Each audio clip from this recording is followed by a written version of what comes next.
Welcome to this episode of Temple Beth Am's Are You Coming Back? Personal, candid conversations with Jewish thought leaders across the country on the future of Jewish practice, hosted by Rabbi Cantor Hillary Chorny. Are you coming back? Wait, don't answer that. Not yet, anyway. We're half a year deep into this pandemic, and the landscape of Jewish communal life is shifting mightily. We've navigated Pesach Seders over Zoom and mourned a lost summer of Jewish camping.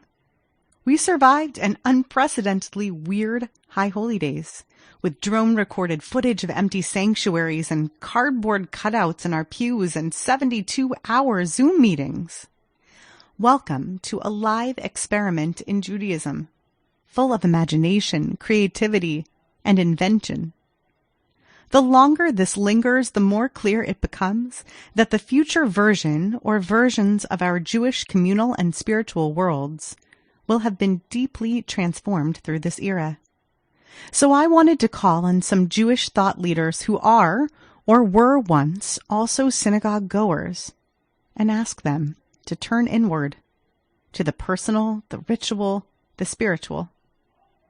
The following conversation with Dr. Yehuda Kurtzer, president of the Shalom Hartman Institute of North America, is the first in this series of discussions. Stay tuned for this exchange as we explore the rich contours of our core question. Are you coming back? Welcome to the conversation. Are you coming back?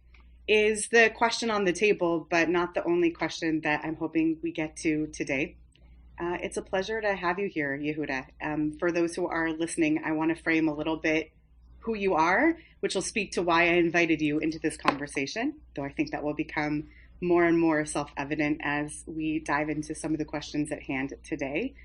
Yehuda is the president of the Shalom Hartman Institute of North America. He's co-editor of the new book, The New Jewish Canon, and host of his own podcast, the Hartman Institute's Identity Crisis podcast. Yehuda, I have to start with some gratitude for your saying yes, because you knew you were pioneering in this conversation too, to some extent. This isn't an established podcast, unlike your delightful podcast. So I really appreciate your saying yes to being here today. I'm delighted to be here, and I love rabbis, so I'm always excited to support the things that rabbis do. Great. I will add another tally to my list of people who I like who also like rabbis, which exactly is a great list of people. I'm glad to have you on it. I invited you here today in large part because as a Jewish thought leader, it's inescapable that you have your own Jewish identity, practice, and experiences to explore. And there are so many questions each of us may or may not be ready to answer for ourselves about what our Jewish life will look like in the coming months and in the coming years. I know each of us has to answer professionally in our own way to our prognostication about what that will be. We rely on data and on our guts and on our experiences for that. But the same is true as we wonder about our own experiences. Before I can get, though, to what you think is going to happen in the future, I kind of want to dive in by talking about who you were before this all started. So I wanted to ask you if you could take us back a year to Yehuda and family, or just Yehuda if that moves you, and give us a snapshot of what 2019 Jewish practice looked like, shul life, synagogue life. What were you doing a year ago now as it related to just being Jewish and doing Jewish?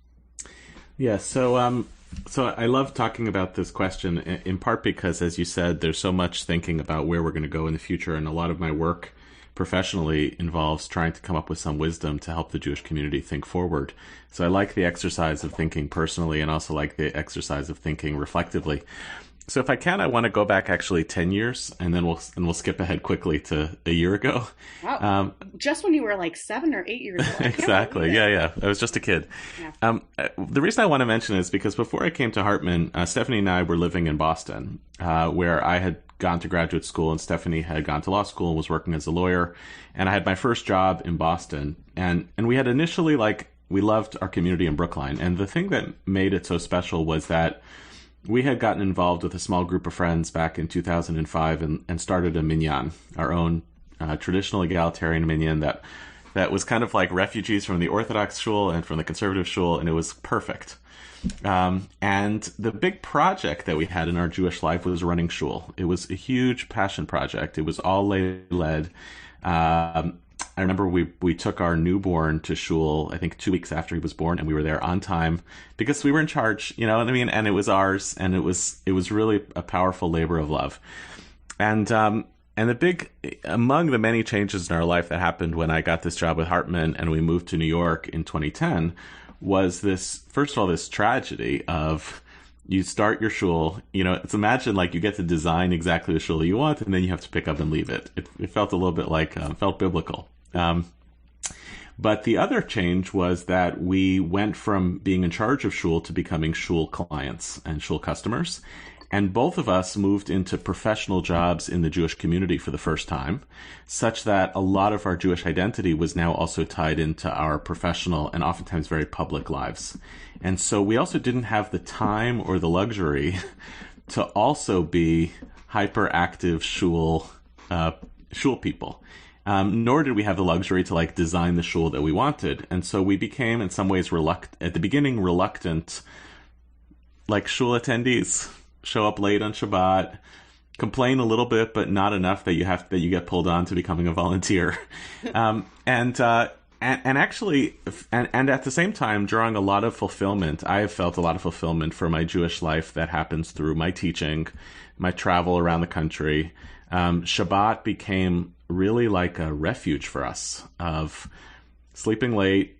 We're Shabbat observant, sleeping late, having wonderful Shabbat meals at home. It's the time where I really tried not to travel and be away on weekends. And then and walking to shul to see our friends, sometimes being on time and sometimes not. And having a very, a Shabbat practice that was rooted in like long meals around the table with family and friends. So in some sense, you know, now going back, and actually the last Shabbat meal we hosted pre-pandemic was right at the intersection of these two things, because we had over for dinner 15 rabbinical students from different denominations as part of a Shabbaton that we were running through Hartman for rabbinical students from across the denominations. And they were the last guests we had, basically. It was the Friday night right before Purim. And in retrospect, we should not have hosted that dinner. And thank God it wasn't a super spreader event. It might have been. And since then, it's basically, you know, been us at home alone. Now, the big change that's meant for my life personally is I've gone 7 months without traveling for work. That hadn't happened for 10 years. And previously, I was traveling basically every other week for work. So just the continuity of being home with family has been dramatic. What we lost in terms of shul, basically, was a place where we went, where we walked, we checked in, where we love our rabbi, we love our community. On a personal level, it's not as much a religious loss as it was a social communal loss, to the extent that you could separate those things. I just miss walking to shul on Shabbat and seeing people, and instead having to focus all of our Jewish life and home life around the same sense of nest, which had been kind of reserved in the past for when we had to kind of leave work behind, and now that's just what it is all the time. It's our Jewish life is basically nest all the time. I'm curious, thinking back to your establishment of, what's the minyan called? Washington Square Minyan. Washington Square, great. Thinking back to Washington Square and sort of the re-up on the Chavurah movement, traditional egal, accept, partnering, and welcoming of all refugees from all movements. Exactly. And I want to come back later to the word that you used, which is tragedy. It really is a tragedy to lose the kind of Jewish experiences that you love having designed, that are beloved, that are yours, and leap right to a question I hadn't thought about before you brought this up, but it definitely is related to your having established a minyan, which is to make it a disruption in your life, less so religiously and more so social community, to go to how it could not be a disruption in your religious life could you speak to both your own literacy as a Jew and whether or not that's a vehicle and making it possible for you to still be religiously comfortable? And if it's not the literacy, which is just conjecture on my part, right? Is it your Jewish literacy that allows you to still have a fulfilled religious life? Or is there something else or something else's that makes it possible for you to not think of this as much so, at least comparatively, a religious loss in this time? Yeah, I think literacy is a part of it. I mean, I suppose in comparison to the overwhelming majority of American Jews, it was not debilitating to think about like running Jewish holidays in our home without the service and support of clergy. That wasn't we wasn't nervous about, can we run a Seder? We were running a Seder for a long time. We just couldn't have my parents. You know what I mean? Yeah. So, and we don't use Zoom on Shabbat, so it wasn't even a question. And as in some ways, like, had we done that, had we said, now we're going to start streaming stuff on Shabbat, that would have been like a conceptual adjustment that would have required a whole bunch of work to figure out, are we comfortable with this and what does this mean? And we didn't. It just basically was kind of leaning into our home life. But I think the other side is, our kids are educated in day school. Stephanie is ahead of a Jewish day school. So, there's a lot of boundaries blurred between parent education and kid and what we do at home and what we do at school. But a big part of how we have chosen to parent and how we have chosen to educate our kids is through the feeling of deep comfort and safety with our home Jewish practices. And in some sense, I've been kind of keeping track in my head of this whole liturgical year at home and what all this joy that we've discovered in a condition of enormous sadness. Once you can process the loss, we're not going away for Shavuot, we're not having guests in our home for Sukkot. We were able to kind of then say, like, all right, well, what do we do? What are we actually now capable of doing at home in a way that we didn't before? If this is hopefully 1 year or 2 years of this weird experience, what's going to be different for every Pesach afterwards as a result of this? So again, I don't know that, as I'm saying this, I'm kind of recognizing to your question that the line between the social losses, communal losses, and religious losses are totally blurred, because this is, of course, religion also. But I think that's where at least my kind of headspace has been. And at times, I'll tell you honestly, like, I ran out of gas right before Sukkot, because we had done so much for Pesach and actually wound up doing a tremendous amount for Rosh Hashanah and Yom Kippur, including getting involved with creating backyard services here in Riverdale, which I wound up leading. So there was a lot, and then I finally at Sukkot, and I'm like, I don't know that I can mobilize for yet another one of these, but I'm trying really hard to look for, what have we gotten out of this that's quite special with all that we've lost. Talk to me about making that call to either say yes, or maybe it was your idea in the first place, to go back to that role of leading, to leave your home. I don't know how often you leave your home to do religious anything, but to go run a backyard minyan, a little bit of a callback. And also, maybe, did you feel a duty to do it? Did you feel it was a chance at freedom to exercise a part of yourself you hadn't? Not just about what was the experience like, but what was it like to say, yeah, that's how I'm going to spend my high holy days. And did that contribute to running out of gas?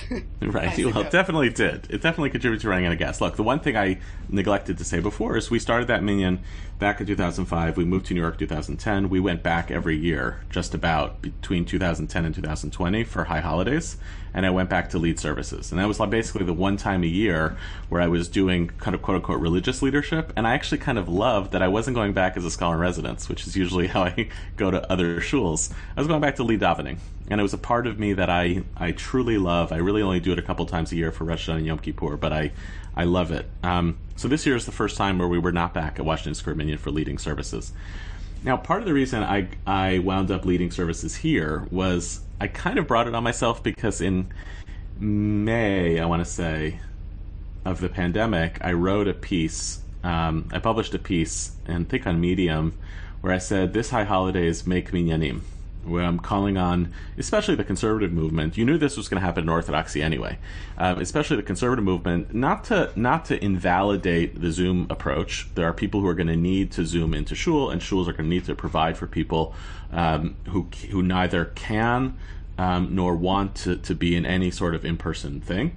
But as a complement to that, this was a moment to create micro-communities as a community engagement strategy that could have generational impact. It also was a moment to train a whole bunch of people to lead high holiday services. They're not the cantor, but they could still do something really special that could have an impact. So once I had written that piece, my shul read it, and then I got called to a committee meeting.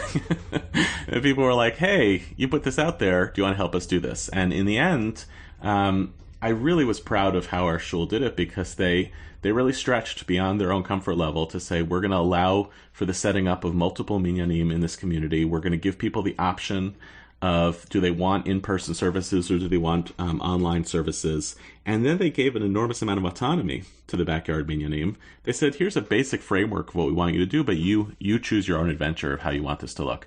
And once those conditions were created, obviously I was going to be involved. I was going to contribute. It felt like a way of grasping a little bit of this feeling of what we were going to lose by not being with our minyan. Wound up weirdly that about a quarter of the minyan in the backyard were people who were either at one point part of Washington Square Minyan. So that was actually quite special and emotional. We were still davening with a lot of the people who we had davened with in the past. And, it wasn't perfect. Trying to cram davening into 2 hours with very little singing, and it was cold, but there were parts of it that were absolutely magical and really surprisingly so. And I guess maybe because my expectations were so low, they were vastly exceeded. And I think that was part of why I ran out of gas, because I was so nervous going into that. Mm. Yeah, you and I were talking just before we started recording about this idea that the personal and the professional is blurred.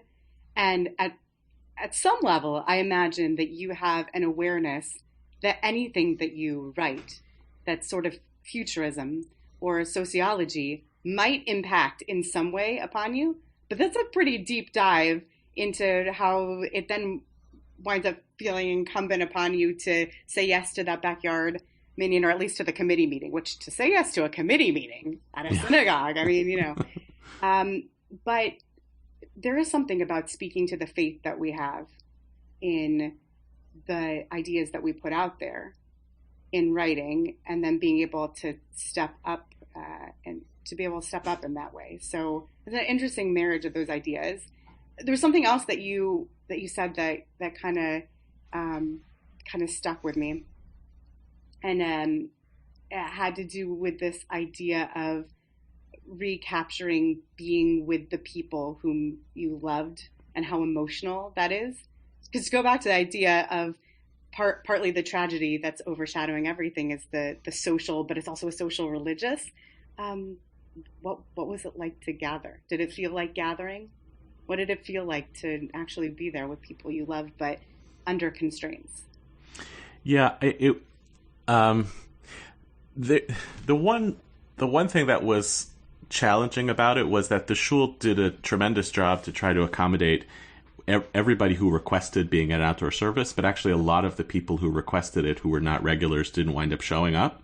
So it wound up being smaller crowds than would have been useful outside.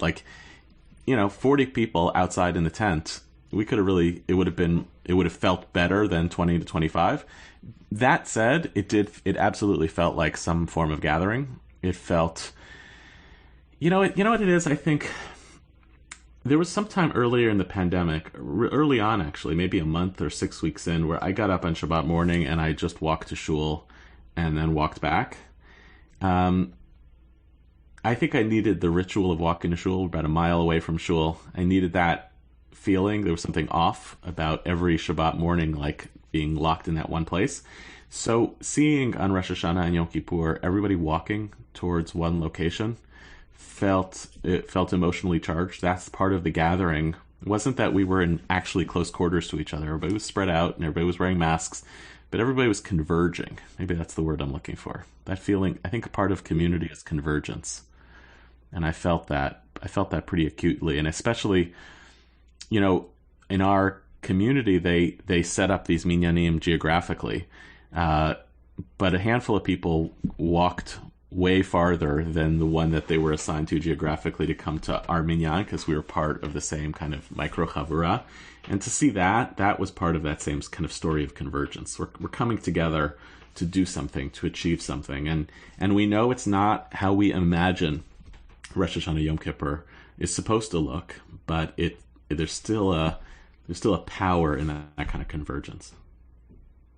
Yeah, I appreciate that idea of convergence a lot. I often find myself trying to describe the difference between Ashkenazi and Sephardi davening styles, and the idea of the push-pull of the Peticha and Chatima, this idea that you begin a paragraph together and you all go off individually and come back together.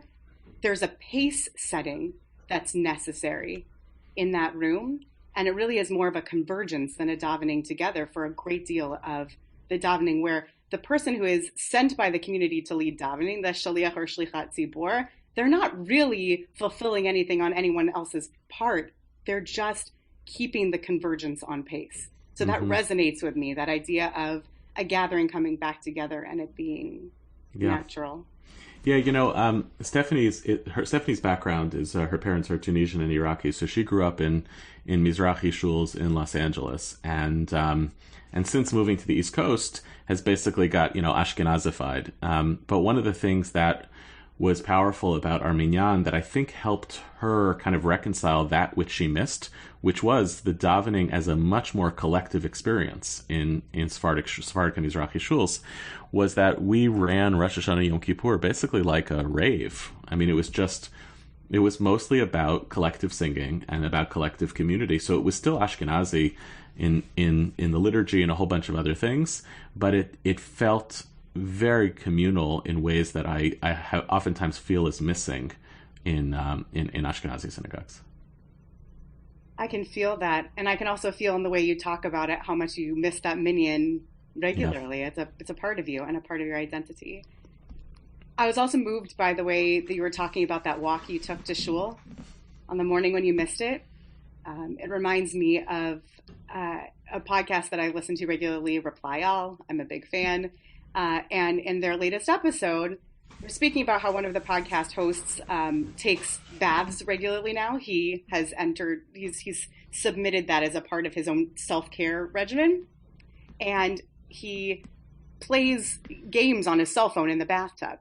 And his co-host was making a little fun of it. He was like, what are you taking a bath for if you're playing on a silly game on your phone? And he said, I'm trying to substitute for my commute time. I really miss those down times, those unlabeled times when I was allowed, and sometimes by dint of, you'll know this as a New Yorker, and I know as a former New Yorker, those times when you're cut off from Wi-Fi that are non-Shabbat, those precious times when you're forced into reading something on your phone because people are squeezing onto either side of you and there's nothing else you could do besides glance at your phone or listen to a podcast, to be meta again. And what you said about your walk to shul reminds me so much of that. And I wonder what of that resonates with you as an idea. Do you miss your commute? Do you miss that downtime? And have you found other ways to get it other than walking to shul? Because I'm listening. I'd love to learn. Yeah, that's a beautiful frame. I think that one thing that I guess one way to think about this is about ritualizing of time, and the ways in which we passively ritualize time, and commute is one of those. I have a ritual; it takes a certain amount of time. And then once I know that ritual, it takes on certain psychic qualities. What I feel as a result of having it, what I feel as a result of losing it. I think in the first couple of months of pandemic, I feel like I lost a sense of ritualized time because we didn't really know when we were going to go back to normal, whether we would go back to normal. Like everybody else, we were overwhelmed by everybody being at home. In here in Riverdale, we kind of got things first. My son's school was the first school, I think, in the country to close at SAR. And it was very dizzying, and I think one of the things that has come back is ritual time, in that once you have to adjust to a different normal of your life, you're going to start sometimes passively generating those rituals, and sometimes actively. So, for me, one of the things that now shapes my day in a way that never did before, again, because the travel is, Stephanie runs a school. She's got to be there early. I drive the kids to school in the morning. I pick them up from the city. It's a lot of time with them in the car for half of it, alone for the other half of it. But I now have my time is organized. That's where my day starts. It happens in the middle of the day. Then I run home and get on a podcast with with a rabbi in Los Angeles.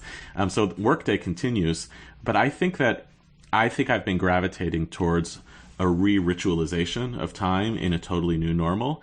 And I think it's probably useful for us to be thinking about that using religious language, phenomenologically religious language like ritual. Because if you don't sanctify time, and ritual is one of the things that sanctifies time, then you feel like you're not in control of any of it. 100%. We had a candidate who came to Beit Din this past week who offered in a frame much more beautifully than I can. May speak to the fact that she's a producer with Netflix, knows how to write a good story. But she basically said, I first addressed Shabbat as a burdensome concept that I wasn't sure I could take on, as boundaries to my time. And now I see it as one of the things that teaches me best in my professional life, what it means to have healthy boundaries. I 100% agree with you, Yehuda. I think religious language and Zman language and being able to speak to something that's of a higher authority, whatever you assign that to, being the thing that allows you to say no when you need to say no, and to divide your time when you need to divide time, is to sort of hand a little bit of that burden over to this sacred frame, and say, it's not that I'm saying no to it, it's that my healthy boundary system, my sacred boundary system, helps me to say no to these things. Yeah, and you have to expect when you do that there's always going to be you have to prepare yourself psychically that when there are disruptions of those rituals, it's going to feel painful and it's going to feel traumatic. And that's, I think, part of the risk involved with ritual thinking, is you have to be prepared for that. But I choose that trade-off. I completely agree. And I also think that it speaks to this idea, which I think you were teasing a little bit when you said, if we hadn't known that we wouldn't Zoom on Shabbat or Pesach, which overlapped with it, I think this, who remembers April. But if you hadn't known that, those boundaries would be so much harder. Mm-hmm. And I feel myself tempted to go to the projections and the sociological here a little bit more, but I think that the conservative movement, more than any other movement, and the traditional egal swath of the universe, more than any other grouping of people who were used to practicing Judaism regularly and communally, are in the tightest spot when it comes to commuting what they used to do to what to do now, because the boundaries are in that beautiful space of nuance that we love so much. And yet now every decision is a decision. Yeah. Everything is a decision. I find it really challenging. Yeah. I mean, this is probably off topic, but my general view has been as I guess now a dues paying member of a conservative synagogue, which was not my upbringing.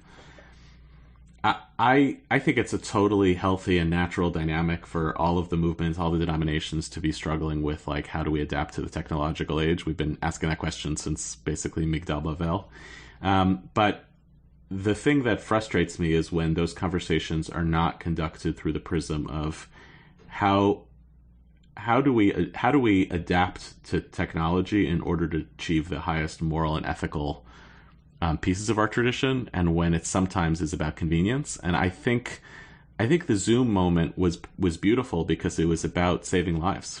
There are human beings who we're not going to reach, and an epidemic of loneliness, which is traveling together with this pandemic of COVID. And so when we were able to say to people, yes, you can stream with your parents your Pesach Seder, I think we were saving lives. And there's no way to argue that. But it does. But once you're in that business, it creates that kind of, you're on that liminality between the permitted and the forbidden, and you see that kind of slippage that we're not always talking about our moral and ethical most pressing needs. We're sometimes talking about how to make things more convenient. Yes, and it requires us to rely on the literacy of every person who's subject to those new changes and their understanding or not of the nuance of some of those decisions. Mm-hmm. Why is it that your shul is comfortable using Zoom and YouTube, but we wouldn't find you using the chat? I went to shul. I want to get to this topic next, which is, sort of virtually expanding your taste through exploration. But I went to this shul this last Shabbat in, Tulsa, says a congregant. And I loved that during the Mishaberach, the Cholim, when we were praying for those who are in need of healing, they typed the names of those who were sick. Rabbi, why aren't we? And then it's a reminder of my responsibility, our responsibility to be accountable to the ongoing literacy and understanding of these decisions. It's not just how they're made, which I fully agree with you on, but also how people feel about the seeming incongruities that exist when we say no. Yeah. Yeah. So have you explored other shuls, other places? I won't tell. No, not really. I mean, the only, I guess Purim was the first thing that got canceled as a religious holiday. So we heard Megillah from our shul, and our kids cried. They couldn't really handle it. Purim is a big deal in our house. It's like the biggest holiday of the year. The costumes are extremely elaborate. I'm trying to remember what we dressed up as this year. It's a big deal, and the idea that we weren't going to go and be with everybody was just overwhelming. I think one of them just left, just couldn't handle it. Yeah. And early in the pandemic, I remember the shul said, "Hey, will you come online and do a dvar on Friday night before shul starts, even before Shabbat starts? We're doing a pre-Shabbat thing." And my kids were so exhausted from Zoom and from school that they basically said, "No, we don't want to do it. We want to make Shabbat in our house the non-Zoom day." And I was like, okay, I'm listening to that as actually religious too. That's religious also.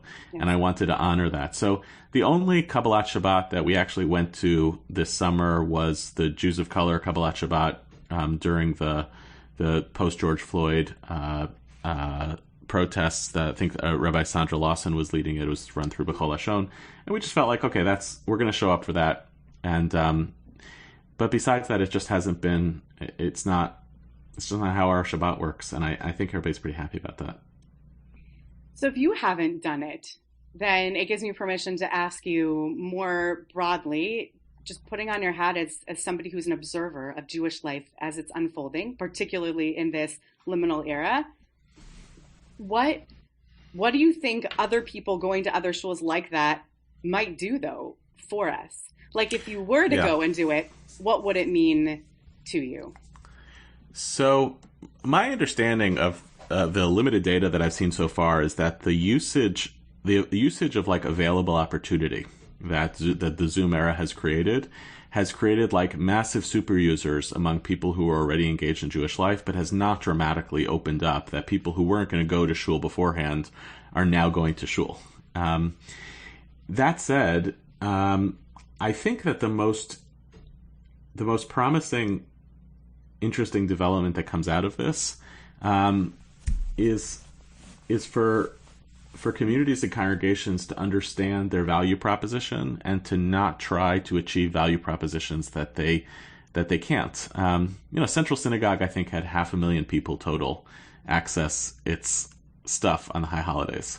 Well, most congregations are not resourced like Central Synagogue. They do not have that kind of financial ability, web technology, et cetera, production values, et cetera. But most of the people who are looking to their shul for support and for community are not looking for multi-million-dollar production values. They're not. Now, you may get periodically a congregant who says, you could tell me that I'm wrong, who says, like, I like that they're putting names of people in the Mishaberachs. Why can't we do that? But I don't know. I'm trying to listen for, Rabbi, I really want to be at our shul. I don't really want to be at that other shul. And I'm trying to figure out if there are better ways to be in my shul. And I've also seen with a bunch of the rabbis that I talk to, many of them have recognized that the way that they're going to support their congregants right now is through the unseen holy work of visiting the sick and burying the dead and comforting the lonely and doing the things that are actually native to the work of the rabbinate. And it's okay if some of those people are going to go to Friday night at some other service, because ultimately when it comes to the question of who's going to visit them when they're sick, it's still going to happen on a local level. So I think there's a really interesting opportunity to recalibrate. What do we provide locally that is essential services, and what do we not have to compete with? And it's okay if there are, big institutions, congregations that are capable of delivering things and we see it, by the way, in our institution also. I'm very aware that many rabbis accessed Hartman summer teaching throughout the summer, and in many congregations, they actually just replaced what they were going to do as the adult ed stuff for the summer. They were like, if Hartman is doing it, why would we compete with that? And I think that that's great. This week, we had a rabbi who we were doing these 20-minute talks every day for the last 2 weeks on citizenship and democracy, and we had one rabbi who was basically just going onto YouTube and teaching that, and said, okay, we'll watch 20 minutes together, and then we're going to talk about it for an hour. And I love that because it's the best of both worlds. What those people want is a relationship with their rabbi, but the rabbi doesn't have to replicate the creation of that content. And I think that could happen for our community in a synagogue and worship space also. I think it would go a long way towards the possibility of creating radical equity, which is a phrase that I've been exploring in general as I think about access during this era, access for folks with disabilities, access for people who wouldn't normatively be able to walk across the street and find a resourced Jewish community, but who can now turn on a computer if they're so comfortable or program it and be in shul. And I think it would go a long way towards that radical equity if that centralization of resources felt like it could be a complement to whatever somebody might be able to access, to offer locally, then that is equalizing in its own way. It's equity that's achieved through a certain amount of inequity, right? Because there are certain, right. Because those big national offerings are oftentimes heavily resourced in ways that can't happen at the local level. But I think it's a bad setup for local congregation with a nice following to see itself as in competition with the synagogue that does the best web streaming services in Shabbat. It's a bad model, and there's no need for it, because actually the core anthropological human needs of what people seek out of religion are not going to be exhausted by a great service on Friday night on Zoom. And if we structure a notion of competition, then we're going to compete for that and actually miss out that our communities, our congregations can be supporting people in deep human ways that are not about that. Right, and the counter to that idea that we touched on earlier, which is that setting boundaries of time is really useful and sacred, and it's a great practice. It's a great Jewish practice to set more boundaries. The counter to that in this time is that there are some resources, including time and offerings, which are more expansive than ever. We can think so much more expansively about what's out there. So why compete in one individual time slot when people are not consuming, to make the comparison, television in 1998 to TiVo to now, when we just are sort of on demand. People are changing entirely their relationships with synagogues, and competition need not be the framework at all. It's expansive what people can access and when. That's right. And honestly, we all know that there are going to be major changes to the ecosystem that result from this, and some synagogues aren't going to make it, and some community organizations are not going to make it. And a single institution going out of business is not a tragedy. The community not having the resources that we need in terms of synagogues and educators for our community will be a tragedy. And so if we can get out of thinking of the competitive mindset on a synagogue by synagogue level, and more use this moment to say, what do we have collectively to provide for the spiritual and religious and communal needs of our people? I think that it's hard to do it because we don't really have a communitarian ethos, but if we could mobilize that, it would be an extraordinary outcome of this hard time. The economist in me wants to entirely agree with you when you say one synagogue going out of business isn't a tragedy. But when I marry that with the thought that you shared earlier, which is that Rabbi, I don't really just want to go to a synagogue anywhere. I want you, I want us, I want our community. It really is existential on a miniature level for every one of those communities. So again, to talk about how the National Jewish Network can be helpful to those local communities, it's that framing, right? It's that framing that you're offering now, which is that national communities can say, it's okay. It's okay if you're flailing because we can catch you on this, right? While you might not be able to afford the kind of in-depth, rich adult educational framework, we've got your back at Hartman, or just to give it a Hartman example, then plug them again. Yeah. I wonder if we could switch to another topic that is so deeply intertwined personally and professionally for you, which is to the topic of this book that just came out. And just to remind people, that you co-wrote this with Claire Suffren, right? And so the two of you wrote the new Jewish Canon. It's recently out. I'm looking forward to reading it. And I wanted to ask you about what it's been like and how it's changed you in any way, finishing the writing and the editing of this piece at this time. Well, on a personal level, there was a good bit of sadness that, I was really hoping to launch this book in the summer at the Hartman summer programs in Israel, under the Jerusalem sky, out in the courtyard. We had a lot of beautiful activities planned. I've seen the Institute do beautiful book events there for, Deborah Lipstat's Anti-Semitism Here and Now, and Yossi Klein Halevi's Like Dreamer. So I had a certain vision of what that launch was going to look like. And obviously that didn't happen. Instead, we had a very lovely event where the journalist and our friend Abby Pogribin hosted us virtually for a book launch for the summer. And the whole experience of pushing a book out into the world it's more tactile than you think. It does mean like showing up around the country and doing book events and actually holding people, getting their books and signing them. There's something much more tactile than just putting the book out. So I've missed that, and it's felt a little bit sad. The book, however, is going to the places that we want it to go. It's starting conversations. We know of a number of quite many rabbis who are using it as a teaching tool, which was our dream. Both Claire and I are educators, more than we are authors of books.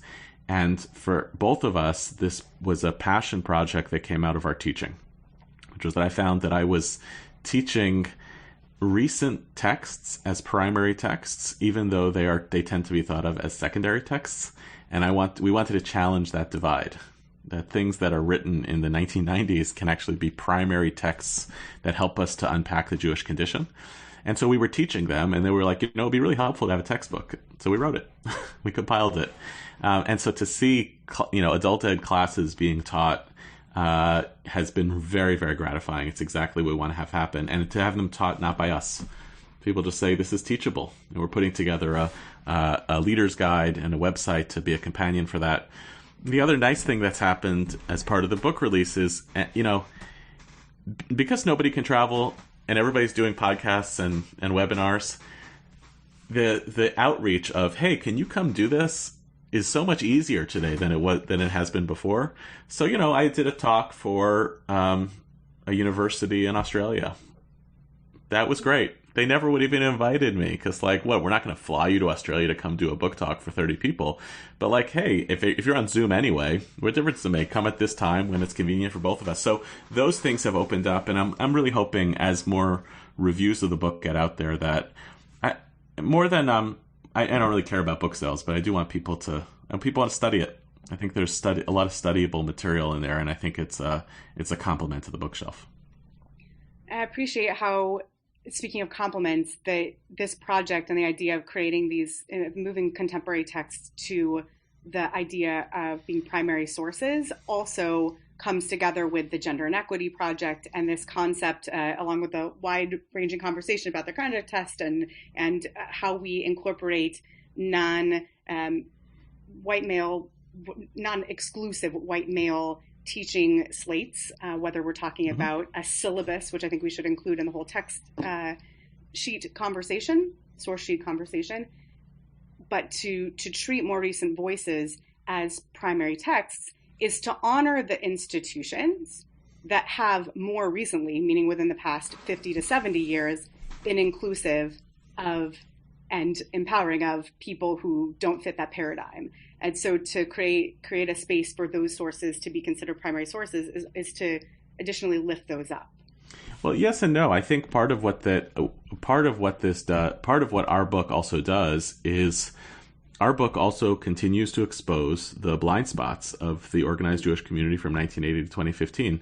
If we had done a much more activist project, which would have been not what were the dominant ideas and expressions of those ideas in this period, but what should have been the under-recognized, dominant, emergent ideas of this period, then I think we would have been closer to what you're describing.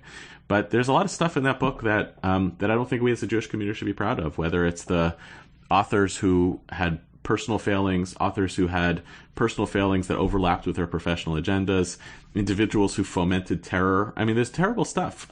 So I wish it correlated more to the ethical vision that you're laying forward of like, how do we actually teach a Torah as the normative narrative in our community that is consistent with our values.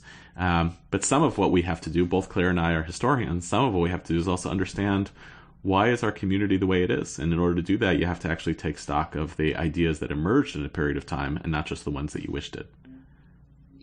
Does this change what you want to read? Have you been reading differently during this pandemic, either because of the pandemic or because of what you've been writing?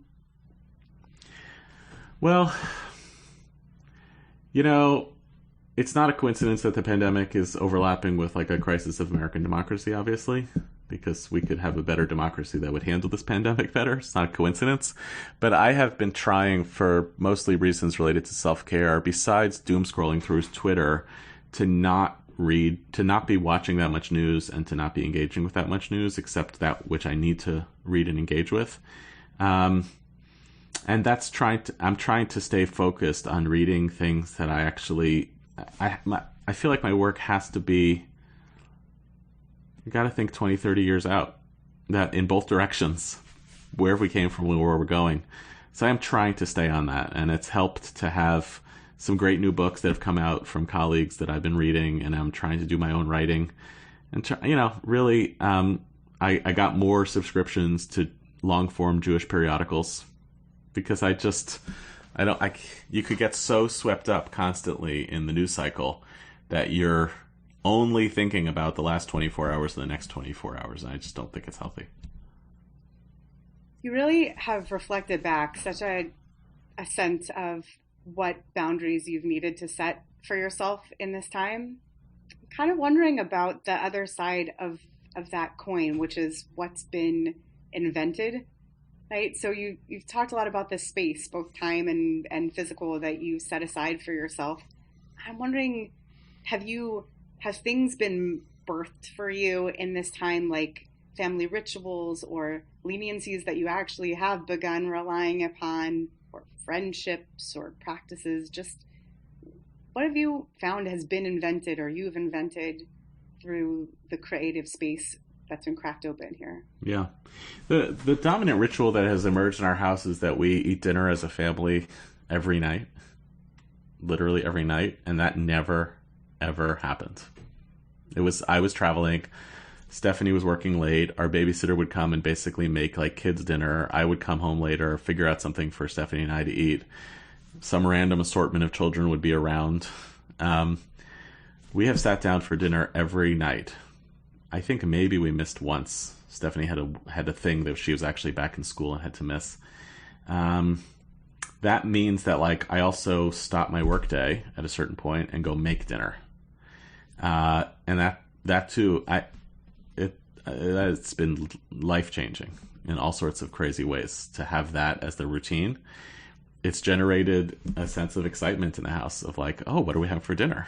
The kids are eating better because they're complaining less because it's there and it's a ritual and that's how the game works, Yeah. That's been powerful. I will say, it's not, I feel like I maybe sounds a little rosy. It's been very hard to lose the community of colleagues. There's no comparison between going to a workplace every day and seeing people and sticking your head in someone's office and a conversation in the hallway, and what we have now, which are Zoom staff meetings. There's zero comparison. I have colleagues who we hired the week before the pandemic who I've never seen in person. And honestly, I work mostly from home because I can go into the office if I want, but it's dark and it's lonely, and it's quite hard to work from home. I think even if you're hyper productive and even if you have a good setup, it really is hard to work from home. And I've spent time trying to process what that's about and how to make it feel a little different. Yeah, it's a loss. It's another loss during this time. A congregant asked me recently about, after having lost a parent for the first time, how she should adhere to the ideas during Shuva, but more importantly during Shloshim and the following months of grieving, how not to interact socially, how not to party during this time. And one of the things that I reflected back to her is, I think that there is a presumption that in your abstention from all of those so-called frivolous interactions on the social end, that you could be reliant on some really necessary human connections that happen in the workplace or at school or whatever else you were doing. And so you could say, it's not forbidden to have a quick chat over heating your lunch at the microwave with a colleague, but then we're not going to host a dinner party this weekend. Mm-hmm. And now that we don't have that, I'm reluctant to prohibit. I'm exploring my reluctance, but I'm reluctant to say it's prohibited for you to go and get coffee with a friend, or go and attend at least this educational seminar that may or may not include music, because they're lifelines. And just to go back to your idea of that life-saving nature of Pesach, and particularly in a time of grief, who am I to deprive somebody of those? So there's an aching gap there. Yeah, and we certainly have tried to maintain some friendships and relationships in the community involving just sitting out on people's porches, and my kids have changed their orbit of who they play with, much more focused on geography than anything else, because now it's like who can they actually see. Yeah. Without having to everybody getting in a car or being in one place. And that's been kind of fascinating to watch. Children adapt in totally different ways than adults. It's absolutely remarkable. But the workplace thing, it's heavy. I'm very sensitive to the fact that all of the literature that's emerged around the dangers around productivity, especially in an organization that has figured out how to be really, really productive in the last 6 months, but to also try to listen for the psychological tolls of productivity in your isolated room is not the same as the productivity of relationship and the productivity that comes with proximity. It is the difference. It is everything about chavruta learning in Judaism. Right? It's just not a practice for the most part, maybe apart from a parsha study during the week, but ideally that's not happening alone, because it's the concept of chavruta and of being interactive with someone else that prevents you from going down crazy rabbit holes, that helps to keep you on task. It allows parts of your brain to light up that cannot without that interaction. It's also what we call it the Kiddush factor, which is true in our programs with our staff who are in cities around the country. You run into people at Kiddush and interesting things happen. But it also, I also think it just, I think one friend said to me recently, he said, I think my social skills are atrophying. And I think it's true. Yeah. I think experiences like Kiddush force you to not let the experience of being in community atrophy. I think I'm a little nervous about what happens when we go back and or how ready are we to re-engage in the same ways that we were before. Especially around the idea of spontaneity. Especially the willingness to improvise socially. It just isn't there because everything is scheduled. Yeah. So this brings us kind of to the core question, if we're ready. which is, I'll say it in more than one sentence. The question that I base this podcast around is, are you coming back? That presumes that there was something that you once went to, which we've heard lots about. Mm-hmm. And it is also assuming that there is going to be something to go back to. But assuming that there is, are you coming back, and do you imagine yourself returning to Jewish communal life as you once participated? Or do you see your relationship with synagogue and the Jewish community as having been irrevocably altered, even if the synagogue itself you might return to could possibly look a lot like it once did? Have you changed in such a way that you question whether you're coming back? No, I haven't questioned that. I would be ready to go back tomorrow or a year from now. Partly because, as I said at the beginning, the function that I feel shul was serving for me was this convergence factor, was the walk to shul, the seeing and being seen, the hearing a good sermon, which we have the benefit of hearing in our shul every week. Things like that I really, really miss. Our family misses it. I think, and the other things that happen in shul is like we would show up and then our kids would scatter and we'd re-aggregate near the end of Kiddush and walk home together. And those things are also really important. So the fact that we've been basically consolidated as a family in weird ways in the past 6-7 months, it doesn't mean we don't need a little oxygen. And, so sometimes that happens because, one of my kids will go and hang out with his friends down the street. But that experience of we'll go into one place, everybody scatter, and then come back together, those things are also really important for family life and for our relationships in our family. It's been game-changing that our kids are in actual school and that Stephanie's been going to actual work. It's wonderful that everybody now comes home at the end of the day, but it's very different than when everyone was just like in different parts of the house doing their thing. So I am very much looking forward to that. What I'm excited about, which is a different version of this question, is like, what lingers? Like, what about, we'll never get away with doing another 5-person Seder if we have the alternative not to. But I got to tell you, it was really special.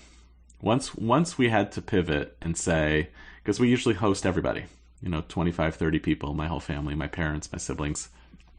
Once we had to say we're not doing that, and then to build up what's the version that could actually be special, it was so special. We were in our pajamas, pajama Seder all the way. Absolutely. The second Seder, it was dairy, and actually it was vegan, and delicious, and totally never would have happened if there were 30 people coming. Never would have been allowed to be informal. We played games. We didn't worry about didn't quite worry about the structure in the same way. So there were so many special pieces of that on Shavuot, we just devoted one of the meals to doing chopped, which is an activity that we do periodically now in the house. And that was our Yontif meal. I gave the kids like a pile of things. And I was like, the deal is, whatever you make, that's what you're eating for lunch. Right. That's the kicker. You have to be willing to consume it yourself. You have to be willing to consume it. So that created a range of kind of risk among our kids, depending on their personalities. Yeah. So I'm just thinking about like, what do we keep? What are the keepers? Because I'm convinced that I'm going to go back. Are we going to go back to Boston for holidays? I don't know, because they trained a whole bunch of people for their backyard binyanim, and they may now have a new bench of people who are ready to take over. And we may now have created momentum here in a community for a backyard Rosh Hashanah Yom Kippur that's a keeper. But I'm sure that I'm going to go back to shul. I'm not sure I'm going to go back to traveling all the time. Pretty sure I'm not. Pretty sure we're building a business model that doesn't require it quite as much. But I'm excited to also think about what do we keep from this. And I'll say the last thing on this is, I think I've felt, I don't know if you have also, at times a little bit of pandemic guilt of the special things, because we have the benefit of our health and income security and health insurance that we've been able to lock down and be okay. We had food security throughout this time when a lot of people didn't. And on one hand, I was like, wow, really special pieces of this, and then a lot of guilt that comes with, it's a pandemic. What do you mean that you're appreciating aspects of this? So that too is something that it's going to take a while to disentangle. Because even if you say, here are the things that I want to keep from it, how do you keep it without feeling like guilty that you managed to get a special, different type of Shabbat practice out of an experience that resulted in so many people suffering? Right. Giving yourself permission without the socially mandated apologetics to say and claim silver lining. To say and claim a silver lining when it might actually be sacred to you. One of the things, you know that I'm a part of the Power in 2020 Hartman and M Squared cohort here in Los Angeles.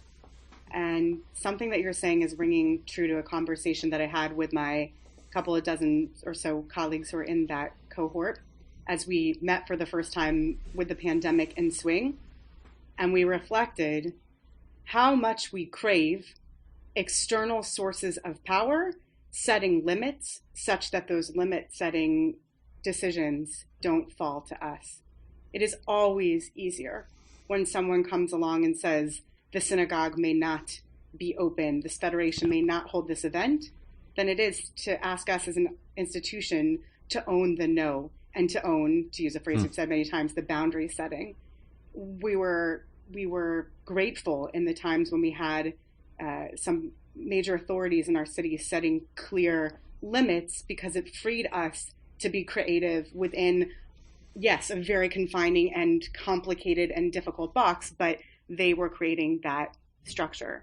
And what I hear you saying to some extent, but I'm interested in your response to kind of as a final thought, is what I hear you saying to some extent is that you are interested in what's going to happen when the pandemic isn't there to tell you that you have to have a 5-person Seder or that you can only do this or that. And when those limits are your choice and not circumstantial. Yeah, I think another way to put it, I think that's very well expressed. I think another way to put it is, look, I run my organization. And yet, even as I portrayed like my travel schedule, it's like a burden created that I have to bear. But I actually have a lot more agency around that than I have taken responsibility for, to say, no, actually, why am I getting on a plane every other week? So now it's true. First of all, it would be nice to have less agency in the places like government decisions around pandemic than we currently do. But what we also know is to express a greater sense of agency over the things that you actually have agency over. And I think in general, to your point, many of us, there's a kind of ideological trend out there to imagine that like some people have power and agency and some people don't. And those who have to have power is somehow inherently morally compromising, and to be powerless is in some way morally superior. But I think most of us actually know that we have agency in some areas and we have less agency in other areas. And sometimes we have to correct that. Sometimes we have to take more agency, and sometimes we don't have access to it. But I think what you're kind of reminding on a human level is like, okay, the rules will change. Circumstances are going to change. Where are you grateful for somebody else being in charge finally, or for somebody like actually governing? And where are the places where now you have a chance to say, no, I actually can take control of this agenda in a new way? I think it's an enormous Torah in there for all of us as rabbis or as congregants or as just people in the world to say, I can decide to shape this, and I can decide to go back, not because I'm supposed to go back, because now I can actually I've realized I can gain something that I've really been missing. And that's a journey from habit to agency. And we'll be grateful for the choices that people make with that agency when this, God willing, is all over. And Amen. I am so appreciative of your candor in this conversation, of your openness to speak of the personal with some space left for you to wear all the hats that as I said, we really never take off. right? Yeah. They're always there. Like transparencies on an overhead projector, if I'm not dating myself too much. They're just sort of always there. The last question that I want to ask is just a bonus question that I didn't warn you about. And I'll cut this out if you decide that you don't want to share this particular piece. But I just want to ask if you think that there are people out there who are worthy of being asked this question that I might not be thinking of. Meaning, who should we be asking, are you coming back? Or do you think that there are important voices to hear on this question in particular? Or do you think that it's, I'm interested in your opinion about this question being asked at all. I appreciated your interest in answering it, but I wonder who else could be answering this question.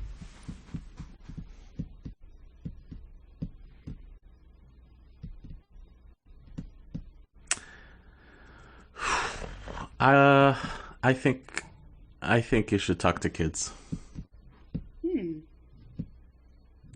watching a whole generation of B'nai Mitzvah kids for whom it's not even a question of am I going back. This would have been the threshold post bar mitzvah in which they would already have been asking the question, am I going back to shul after my bar mitzvah, pandemic or no pandemic? And they've been robbed basically of a huge experience in their lives. And it's not clear to me that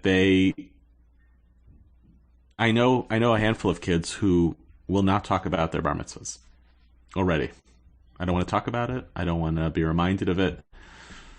So for them, it's not as much, are you going to go back? It's, are you going to re-engage in synagogue life when it can look like something that you missed out on?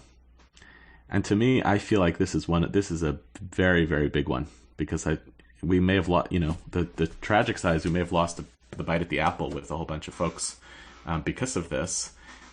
Or the more positive way to say it is, can we provide an offering in Jewish life for people who felt that they didn't get a chance? Can we create an offering for them to say, you know what, there's more here than was possible at your rite of passage moment? That's my suggestion. I appreciate that, and it resonates with what you said also in the answer to the question of whether you're coming back, which is just to be cognizant of the vulnerable people, the people at the seams, whether those are 13-year-olds or folks who just don't have the same access or agency as we have, and to ask them, what do you need now, certainly, yeah, but also to turn to them to ask if they're coming back and perhaps what they'll need in order to come back. Yeah.